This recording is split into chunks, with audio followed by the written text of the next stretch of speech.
Oi, tudo bem? Tô aqui hoje para falar sobre um mito que é muito comum com relação aos terapeutas ou profissionais que têm, digamos assim, uma proposta de levar para outras pessoas algum tipo de resposta, caminho terapêutico ou mesmo a indicação, né, de algo a seguir, como para buscar respostas, para buscar uma melhor qualidade na sua vida. Isso é o que os terapeutas em geral se propõem a fazer, cada um com a sua técnica. E o mito, muitas vezes, é de que o terapeuta não passa por aquela situação, né? Então o terapeuta não entra em depressão, não se sente mal, não tem questões pessoais, familiares, não tem problema de saúde, não se sente cansado, não passa pelos problemas. É como se já tivesse alcançado um estágio de realização onde isso não é mais uma questão a ser enfrentada, não é um problema. Então, por isso que eu coloco como um mito, porque é impossível isso acontecer. Eu diria assim que muitas vezes é aquela pessoa que se propõe a buscar um caminho para si, né, para conseguir aprender a chegar em respostas, soluções, a superar os seus desafios, passando por tudo isso, né? Então, o terapeuta sim tem questões pessoais difíceis para se lidar, passa por conflitos, tem muitas vezes todos aqueles sentimentos e sintomas que as pessoas que o procuram trazem também. E aí é que está a grande diferença. A pessoa que se propõe a ser um caminho de cura para que o outro também encontre as suas respostas, encontre aquilo que vai trazer uma melhor qualidade de vida, justamente essa pessoa é quem primeiro tem contato com essas questões, né? Então, é comum muitas vezes naquela área terapêutica escolhida pelo profissional, ele vai acabar se ligando, né, ou entrando em ressonância com pessoas que vão buscar exatamente aquele tipo de resposta. Por exemplo, casos de pânico, ou de depressão, ou de ansiedade, ou de problemas relacionados à compulsão, a vício. Se for ver, muitas vezes aquele profissional que se coloca para ajudar, ele também teve uma experiência pessoal ou muito próxima que ele precisou lidar profundamente e sair lá do outro lado, né? Então, ele ter uma resposta, um caminho de cura que ele trilhou. Então, eu coloco como mito, porque muitas vezes as pessoas pensam, tá falando, então não sabe o que é, não passa por isso, não tem problema. Muito pelo contrário.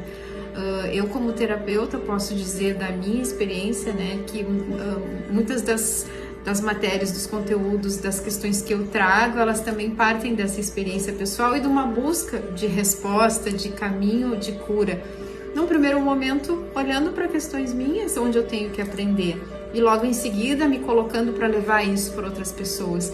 Então, acho importante destacar, né? Então, hoje eu vim aqui só trazer esse parêntese, né, de um conteúdo que eu venho publicando nesses canais aqui de Instagram, de Facebook, de YouTube, com a intenção de trazer um pouco do que eu já aprendi em relação à aromaterapia, a própria psicossomática da casa, que é um assunto que eu tenho trazido agora, essa experiência que a formação em arquitetura me permitiu e a formação terapêutica também, associar esses dois conhecimentos e outras técnicas terapêuticas, mas principalmente com esse intuito.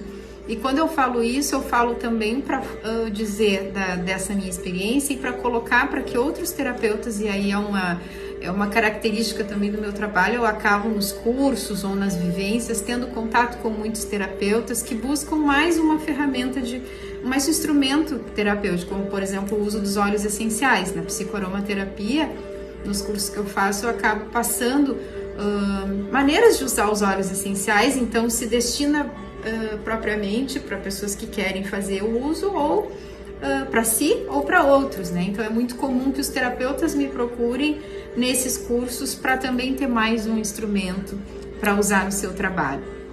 Então achei importante falar, destacar hoje esse conteúdo, fazendo um parêntese aqui nos outros assuntos relacionados à psicoaromaterapia e relacionados à psicossomática da casa, mas para dizer que é um mito que o terapeuta não tenha as suas questões para resolver, os seus conflitos, ou mesmo tudo aquilo que ele se propõe a ser um instrumento para os demais. Num primeiro momento, quem está lidando com isso e tendo que se superar é justamente a própria pessoa. Então, eu acredito nisso, eu vivencio isso, eu acompanho pessoas que têm uma experiência nesse sentido também, e posso afirmar assim com tranquilidade pelo que eu acredito, pela convicção que eu tenho e a experiência, que é o primeiro a lidar com aquilo que depois ele se propõe a fazer para os outros, é a própria pessoa. Então o terapeuta, sim, ele sente tudo isso em primeiro lugar, e é aquele que muitas vezes trilhou antes o caminho, descobriu uma forma de alcançar um objetivo dentro de um caminho de cura, e aí ele se propõe a fazer isso para pessoas que também se interessem a fazer o seu próprio caminho. Ele não vai fazer por ninguém, ninguém faz pelo outro, mas a gente muitas vezes tem essa facilidade de apontar uma direção e de alcançar as ferramentas apropriadas ou que já funcionaram para outras pessoas, começando pelo próprio terapeuta. Então, esse era o conteúdo que eu queria hoje dividir aqui, que talvez tenham outros terapeutas também sentindo isso ou se deparando com esse mito. E é importante a gente ter clareza também do nosso trabalho e das nossas limitações, das nossas dificuldades e também da nossa proposta de superá-las. Então, espero que tenha sido útil e a gente se vê em breve.